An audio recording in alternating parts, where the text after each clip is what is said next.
আমরা স্বীকার করি যে আমাদের যাদের করার দায়িত্ব ছিল, আমরা যা যা বলা হয়েছে তার সবটা হয়তো করতে পারি নাই, কিন্তু এই কঠিন কাজটা করার আগ্রহের অভাব ছিল, এটা আমি মানব না।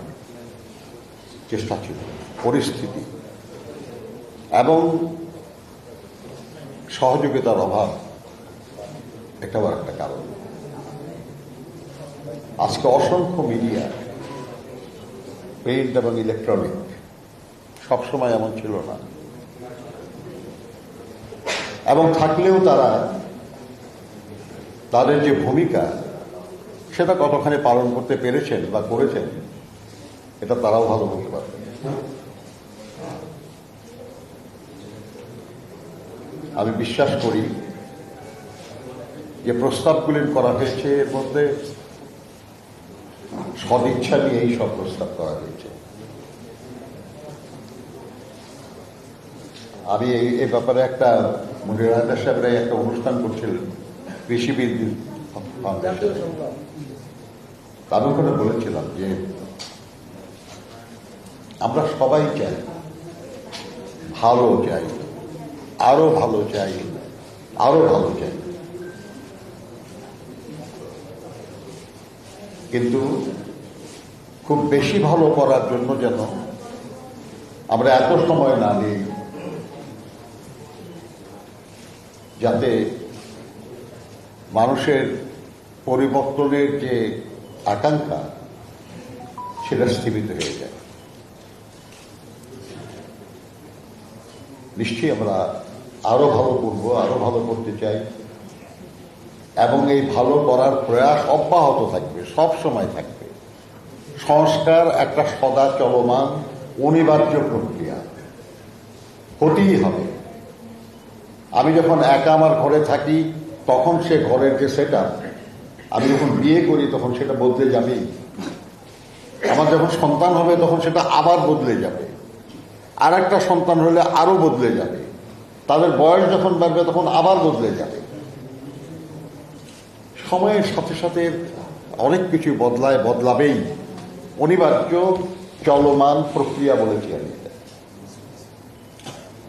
আমরা বিএনপির পক্ষ থেকে সালাউদ্দিন সাহেবের নেতৃত্বে সবাই, আমাদের এখানে যারা সহকর্মীরা আছেন সবাই কঠোর পরিশ্রম করেছেন। আমাদের বারবার স্ট্যান্ডিং কমিটি মিটিং হয়েছে, আমাদের ভারপ্রাপ্ত চেয়ারম্যান নিজে উপস্থিত থেকেছেন, বিস্তারিত আলোচনা করেছি আমরা, এবং তারই আলোকে আজকে আমাদের সহকর্মীরা এই নিয়ে কথা বলবেন আপনাদের সাথে।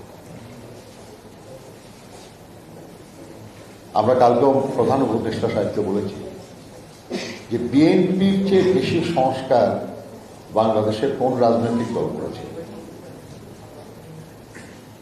রাজনৈতিকভাবে যদি বলেন, গণতন্ত্র পুনঃপ্রতিষ্ঠা তো বিএনপি করেছে, বহুদলীয় গণতন্ত্র তো বিএনপি পুনঃপ্রতিষ্ঠা করেছে, সংসদীয় গণতান্ত্রিক ব্যবস্থা তো বিএনপি পুনঃপ্রতিষ্ঠা করেছে, তত্ত্বাবধায়ক শাসন ব্যবস্থা তো বিএনপি করেছে। আপনার প্রশাসনের বিকেন্দ্রীকরণও অনেক ক্ষেত্রে করেছে, এমনকি বিএনপি তো গ্রাম সরকার করার উদ্যোগ নিয়েছিল।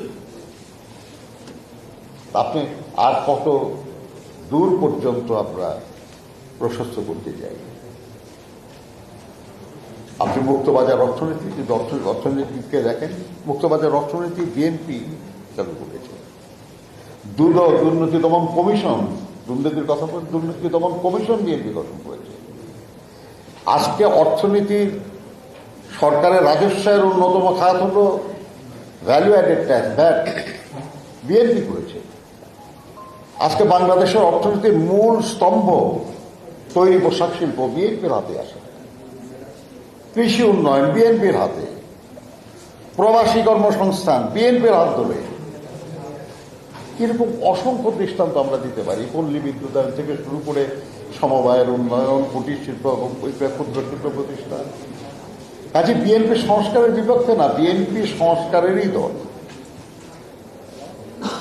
কিন্তু কেউ কেউ নানান কথা বলেন, তারা যখন সংস্কারের দ্বন্দ্বের উচ্চারণ করেন নাই তখন তো দেশনেত্রী বেগম খালেদা জিয়া ভীষণ 2030 দিয়েছেন। আরো বহুজন যখন সংস্কারের কথা ভাবে নাই, তখন শহীদ জিয়া তো 19 দফা কর্মসূচি দিয়েছিলেন। আমরা তো দেশের আন্দোলনে রত সব রাজনৈতিক দলের সঙ্গে আলোচনা করে 31 দফা রাষ্ট্র সংস্কার কর্মসূচি দিয়েছি, এবং আমরা এটা বলেছি যে এর চেয়ে ভালো প্রস্তাব কারো থাকলে আমরা সেটা সাদরে গ্রহণ করব।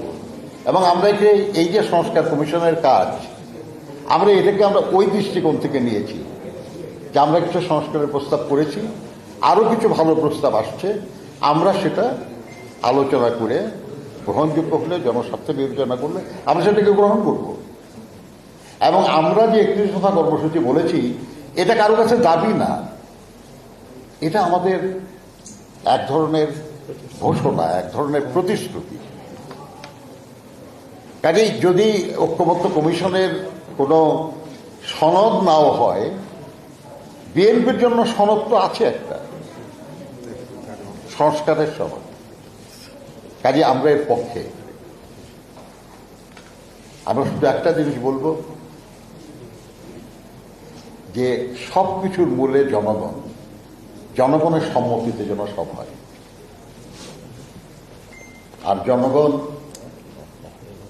কার মাধ্যমে সম্মতি জানায় আমরা জানি। আমরা অনেক আলোচনা করবো। আমি বিশ্বাস করি আর কি যে এমন যোগ্য মানুষরা এই দায়িত্ব পেয়েছেন যে তাদের নেতৃত্বে এই কমিশনগুলির কাজ করেছে, এবং তাদের সহযোগিতায় আমরা আগামী দিনে আমাদের দেশটাকে এগিয়ে নেওয়ার চেষ্টা করতে পারবো। এবং আমি তো আশা করি অন্তত যে দেখে যাব যে আমাদের কাঙ্ক্ষিত পরিবর্তনের পথে আমরা এগোচ্ছি,